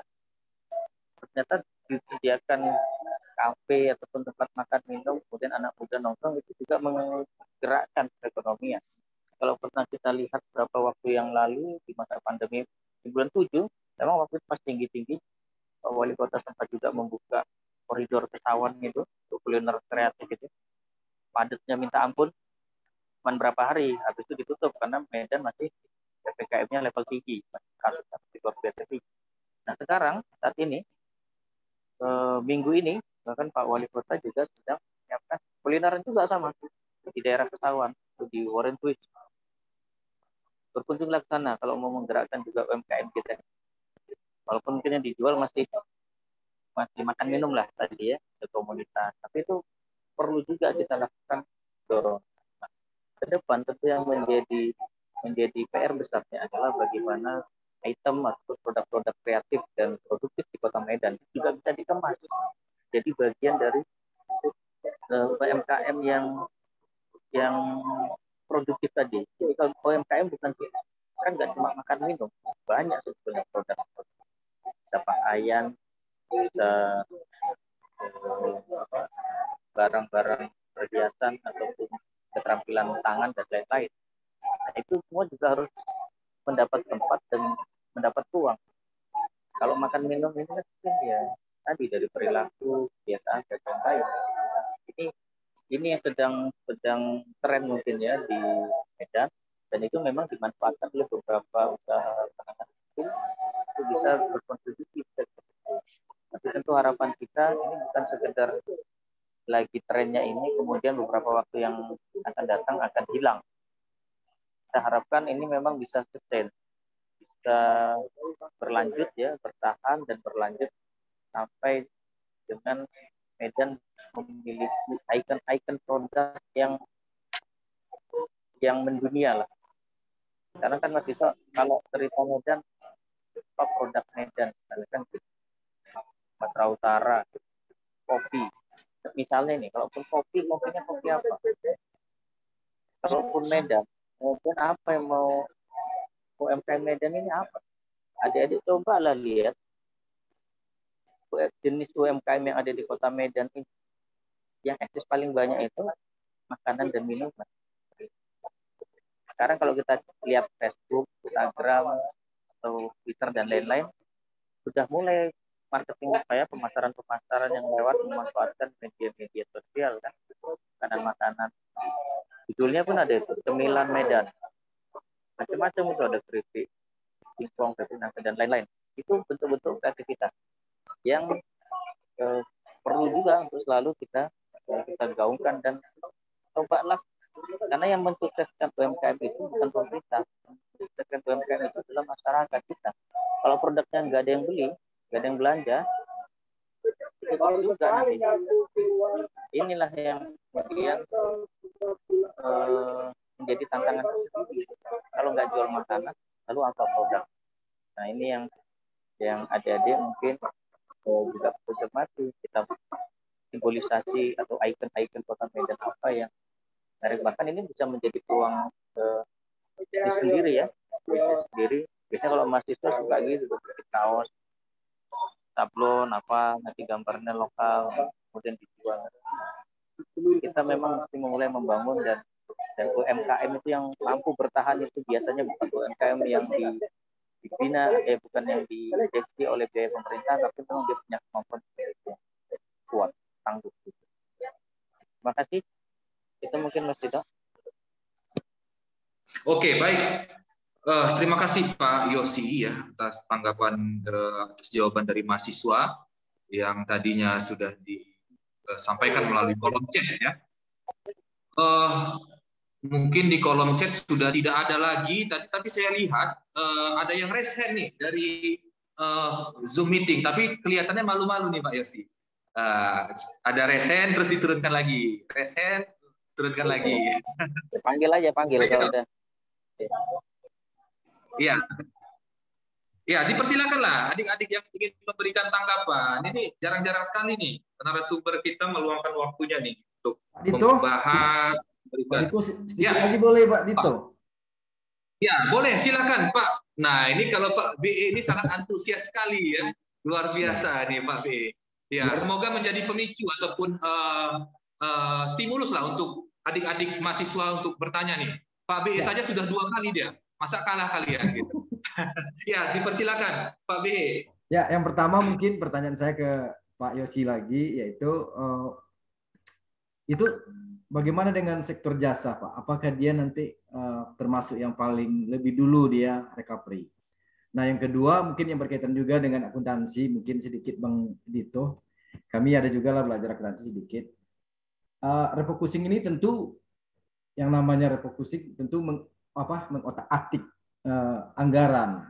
Nah, ini bagaimana dengan SAP, standar akuntansi pemerintahan? Apa ini tidak menyalahi atau pertanyaannya apapun yang terjadi tapi SAP ini tetap kita jaga? Mungkin itu Pak Yosi atau nanti Bang Dito juga boleh membantu menjawabnya kalau lebih detail akuntansinya. Terima kasih. Ya. Oke, baik. Terima kasih Pak B. Sangat luar biasa nih ya. Pak B ini multi ilmu. Ya, jadi Pak Yosi, Pak BE bertanya nih terkait dengan sebenarnya terkait dengan aturan ya, aturan yang sudah ditetapkan melalui peraturan perundang-undangan nih Pak, melalui peraturan pemerintah nomor 71 tahun 2010 terkait dengan standar akuntansi pemerintahan. Nah, pertanyaan Pak BE ini apakah ya dengan adanya refocusing anggaran ini mengganggu dari aturan yang sudah ditetapkan oleh pemerintah tersebut terkait dengan peraturan pemerintah nomor 71 tahun 2010. Nah, mungkin dari pandangan Pak Yosi Sukmono selaku tim perencana di pemerintah Provinsi Sumatera Utara dapat memberikan penjelasannya. Dipersilakan Pak Yosi. Oke, tadi yang pertama apa ya Pak Fatir ya? Sektor jasa Pak, apakah termasuk yang paling duluan dia recovery? Nampaknya begitu. Pak, lihat data-data statistik yang muncul, sektor itu yang kemudian tumbuh tinggi, positif, dan menjadi penopang untuk sektor-sektor lain yang tumbuh negatif. Jasa keuangan terutama dan asuransi. Jadi mungkin bisa jadi ya kalau secara teknis ini ada transaksi keuangan yang intens terjadi di masa pandemi itu. Memang fakta data statistiknya menunjukkan itu. Jadi sektor ini nampaknya juga akan dilirik perbankan dan lain-lain. Nah, yang kedua terkait dengan proses akuntansi. Ini agak teknis memang. Seluruh langkah-langkah yang dilakukan oleh pemerintah daerah tentu berdasarkan regulasi yang sudah ditetapkan. Refocusing ini juga tidak tiba-tiba. Tadi kami sudah menggambarkan ada situasinya dan kemudian ada regulasinya yang memaksa pemerintah daerah melakukan itu melalui Kementerian Dalam Negeri. Bagaimana caranya? Di dalam perubahan anggaran pemerintah daerah itu juga dimungkinkan dilakukan ada namanya pergeseran dan perubahan APBD. Kemudian yang kedua dimungkinkan juga memanfaatkan namanya belanja tidak terduga yang posnya tiap tahun juga sudah dialokasikan. Jadi kalau alokasinya terlalu kecil, maka itu juga bisa ditambahkan dengan mengubah ataupun menggeser beberapa kegiatan. Itulah yang dilakukan oleh seluruh pemerintah daerah di Indonesia, termasuk pemerintah provinsi Sumatera Utara. Kemudian bagaimana dengan pihak legislatif? Perubahan anggaran tentu juga harus dibagikan legislatif. Ini disampaikan Pak ke DPRD. Jadi prosesnya itu panjang. DPRD dengan situasi yang dihadapi bersama itu harus memahami bahwa ini harus dilakukan persetujuan. Yang penting ini transparan dan komunikasi dan dilegalkan melalui perubahan perubahan APBD 2020 kejadiannya. Nah, kemudian bagaimana dengan sistem penatausahaan? Jadi di tahun 2020 dan 2020 kita sudah mulai untuk menerapkan apa yang berbasis sektoral dan sudah kita sinergikan dengan kode-kode maupun nomenklatur melalui Kementerian Keuangan. Jadi ada PP 12 ya tahun tentang pengelolaan keuangan daerah, kita sudah lakukan penyesuaian. Jadi mudah-mudahan seluruh kode rekening, kode belanja, dan lain-lain itu semua sudah selaras dengan jadi regulasi.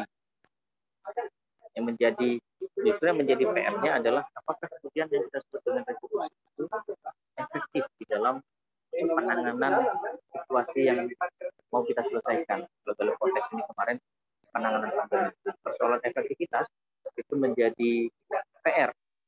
Tidak lagi soalan penatausahaan, tapi juga efektivitas dari alokasi anggaran itu yang tentu masih bisa diperdebatkan. Itu mungkin Pak Batiar. Terima kasih. Terima kasih Pak Yosi. Terima kasih Bang Dito. Oke.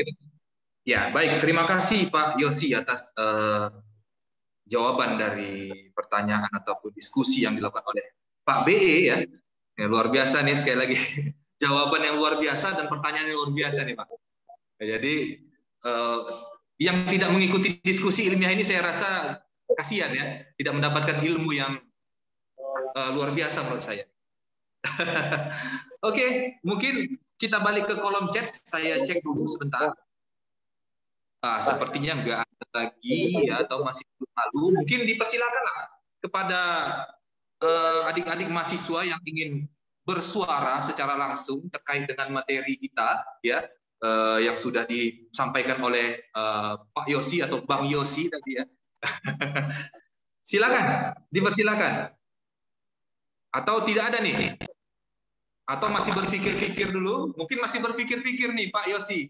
Mungkin untuk menstimulus lagi nih, mungkin saya lah memberikan apa ya, pertanyaan atau enggak pertanyaan lah ya, diskusi nih Pak Yosi. Nah, terkait dengan ya sebagaimana yang kita ketahui ya Pak Yosi, bahwasannya dalam pengelolaan keuangan daerah itu ya menurut undang-undang ya, kalau saya tidak salah Undang-Undang 17 tahun 2003 ya tentang keuangan negara, itu ada perencanaan dan penganggaran. Nah, perencanaan dan penganggaran ini tentunya suatu hal yang berbeda ya, tapi dalam satu kaitan yang sebenarnya masih ada kaitannya, tapi dia berbeda ya tentu saja. Jadi untuk fungsi perencanaan mungkin Bapeda ya Pak ya, untuk perencanaan Bapeda, dan untuk penganggaran mungkin di institusi pemerintah ataupun OPD yang lain ya, mungkin Biro Keuangan dulu ya kalau kita kenal, sekarang jadi BPKAD Pak ya, atau Badan Perencanaan Keuangan dan Aset Daerah. Nah, sebenarnya dalam refocusing anggaran ini Pak, ada tidak Pak konflik interest ataupun kendala-kendala yang didapatkan? Cici lagi sekolah sebentar. Seperti Cici lagi sekolah. ada suara. Oke, mohon panitia. Oke, baik. Saya lanjut nih. Sebenarnya Pak, dalam refocusing anggaran ini ada tidak Pak konflik interest ataupun kendala-kendala yang didapati ya? Seperti yang kita ketahui nih Pak, bahwasannya refocusing anggaran ini kan datang secara tiba-tiba nih Pak. Artinya begitu ada pandemi COVID, ada kebijakan ini refocusing anggaran atau realokasi anggaran ya kan, seperti itu Pak. Nah ini artinya begini Pak, program kegiatan yang sudah disusun secara matang, artinya dengan mekanisme yang panjang seperti yang kita ketahui untuk penganggaran ataupun perencanaan keuangan daerah ini kan sangat panjang mekanismenya Pak. Ya mulai dari melalui musrenbang, rapat banggar DPRD dan lain-lain. Seakan sia-sia bahwasannya kebijakan ini terkesan sia-sia apa yang sudah dilakukan oleh OPD, ya kan seperti itu Pak. Artinya OPD sudah capek-capek musrenbang ataupun pemerintah daerah sudah capek musrenbang, sudah capek-capek rapat banggar, tetapi ternyatanya anggarannya direalokasikan atau direfocusing ke yang lain. Nah, bagaimana nih Pak? Menurut pandangan tim perencana, mohon tanggapannya Pak. Baik, terima kasih Mas Dito. Jelas ada konflik kepentingan itu ya. Tapi momen-momen seperti ini memang menguji kematangan birokrasi kita. Gitu. Sebagai bagaimana sektoral itu tidak berpikir secara ekosektoral. Kemudian bagaimana perangkat daerah juga tidak lagi berpikir tentang dirinya, tapi juga sudah konteksnya yang lebih luas lagi, sudah menyeberang, gitu. Kemudian tidak punya relasi langsung dengan perangkat organisasi. Situasi kemarin juga mengajarkan kita untuk membangun kolaborasi bersama, letakkan kepentingan yang lebih besar dengan yang berdampak pengaruh lebih besar, kemudian menjadi sebuah kesepakatan bersama. Beberapa sektor tentu yang sudah berproses ya, dari bank, ambil contoh saja misalnya bina marga jalan yang alokasinya juga cukup dominan di dalam postur belanja pembangunan di Sumatera Utara. Itu juga harus kemudian turut serta dalam memberikan kontribusi terhadap kesehatan dan juga penyediaan layanan-layanan bantuan sosial. Porsinya kemudian digeser ke sana itu ya, alokasi untuk perbaikan jalan maupun jembatan untuk kesehatan itu sangat minim, bahkan boleh dibilang tidak ada. Mungkin hanya perawatan saja. Dan kalau kita lihat memang di 2020 itu terjadi. Intinya adalah bagaimana kita mampu kemudian menyusun ulang atau mendesain ulang struktur pembangunan kita untuk mengantisipasi proses pandemi itu.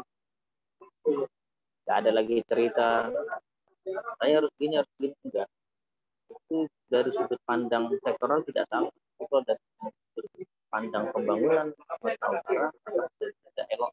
Kemudian ada pihak yang hanya mungkin memikirkan dirinya, sementara ada situasi yang sangat berpengaruh terhadap kehidupan masyarakat yang artinya kita memberi atensi lebih dan refocusing di 2020 sampai dengan 2020 kita akan terhadap hal seperti itu, penguatan di layanan kesehatan, pemulihan ekonomi. Mudah-mudahan konteksnya harus bersama tadi, bersama, pemahaman bersama, dan saya pikir kalau ada yang tidak memahami konteksnya dan tentang kebersamaan ini, justru itu menjadi pertanyaan. Kok masih bisa misalnya memperhatikan kepentingan dibandingkan penanganan situasi tadi secara itu mungkin masih tahu. Jadi itu di awal-awal tentu konflik of interest itu menjadi hal yang harus dijelaskan oleh tim anggaran pemerintah daerah. Ya, baik. Terima kasih Pak Yosi ya. Jadi terpuaskan nih Pak pertanyaan saya. Tapi yang pasti seluruh OPD akur-akur ya Pak? Akur-akur ya Pak seluruh OPD ya? Harus akur. Kan komandannya satu. Nggak boleh banyak komandan. Ya, betul sekali. Jadi kalau di Bapeda itu biasa jadi yang direpet itu Pak sama OPD kan, benar kan? Karena perencanaan di sana semua ngumpulnya. Ya tadi itu melatih kami untuk mematangkan birokrasi, itu aja lah. Benar. Baik sekali nih Pak Yosi, luar biasa. Oke, baik. Terima kasih Pak Yosi atas paparannya. Ya, banyak sekali sebenarnya yang masuk pertanyaan dari WA saya. Saya lihat ada sekitar puluhan chat lagi, tapi sekiranya tidak mungkinlah saya bacakan semuanya karena waktu jualah yang memisahkan kita nih Pak. Jadi mohon maaf yang tidak dibacakan pertanyaan melalui kolom WA ya, karena memang waktu kita terbatas dan tidak bisa kita akomodir semua. Tetapi walaupun begitu akan kita adakan lagi diskusi ilmiah dengan mengundang Pak Yosi ini, karena ilmunya sangat banyak sekali dan pengalamannya luar biasa. Ya, sekali lagi saya ucapkan Pak, terima kasih kepada Pak Yosi atas kesediaannya untuk mau dalam berbagi ilmu, berbagi pengalaman, ya kepada kami secara pribadi, Sivitas Akademika Universitas Pembangunan Pancabudi. Saya yang Ya. terima kasih ini dikasih kesempatan untuk berbagi. Ya, Nanti ya artinya momen bisa ketemu langsung. iya benar. Saya juga sudah itu nih dengan Pak Yosi. Lama-lama kita sudah tidak bertemu langsung. Terakhir waktu itu kepala bidangnya masih Bu Popi, benar ya Pak ya? Bu Popi, Pak Ucok juga masih di Bapeda. Sekarang sudah di DLHSU kan? Ya, pensiun, Bun. Iya betul. Oke baik, terima kasih Pak sekali lagi saya ucapkan. Jadi waktu juga yang memisahkan kita, izinkan saya menyimpulkan ya apa yang sudah dijadikan diskusi kita pada hari ini, yaitu terkait dengan refocusing anggaran ini. Jadi kebijakan refocusing anggaran ini tidak serta-merta datang atau lahir begitu saja seperti yang disampaikan oleh Pak narasumber kita, bahwasanya karena ada hal-hal yang darurat yang dianggap sangat mendesak, makanya pemerintah pusat melakukan kebijakan ini kepada seluruh pemerintah pusat maupun daerah. Nah, yang menjadi hal yang terpenting adalah bagaimana kita bisa survive secara bersama-sama dengan berkolaborasi ya tentunya oleh seluruh elemen, tidak hanya pemerintah saja ya, tetapi seluruh elemen, termasuk elemen yang paling terkecil yaitu masyarakat ya, seperti yang disampaikan oleh Bapak narasumber tadi ya.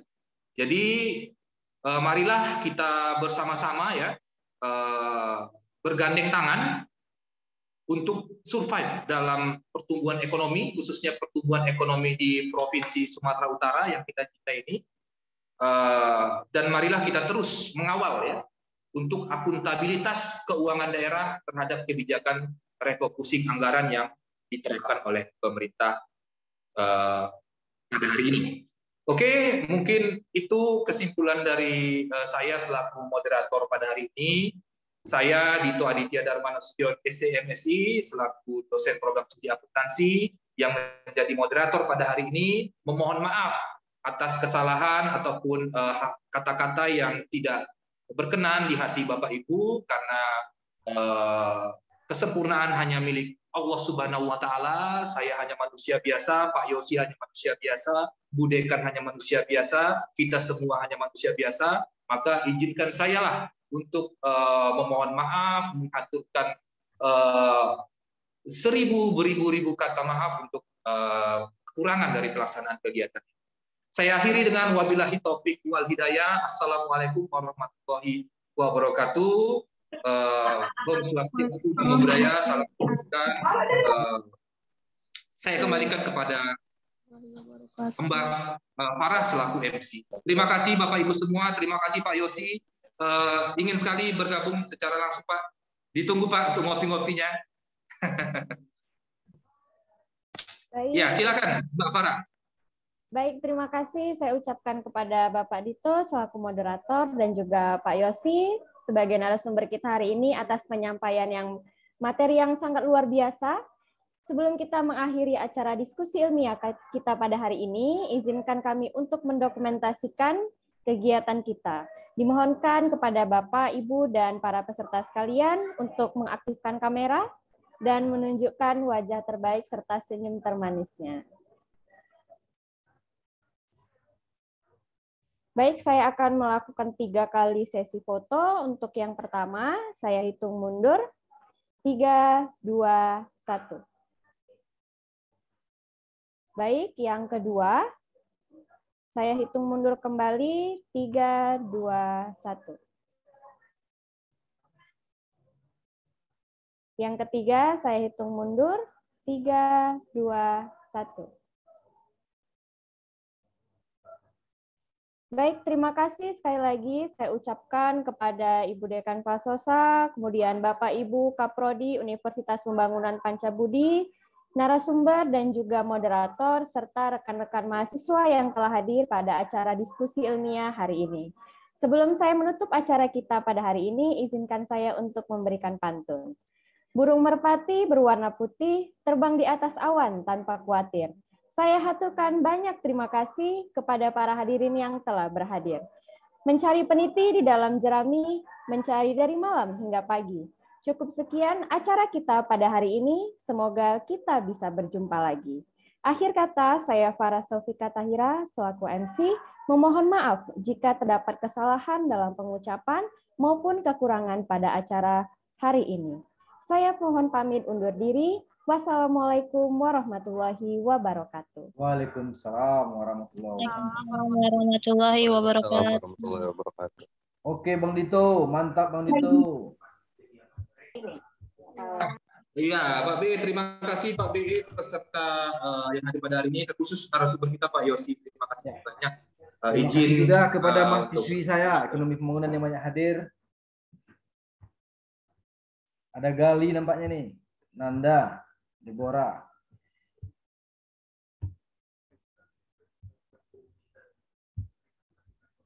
Izin live semua ya.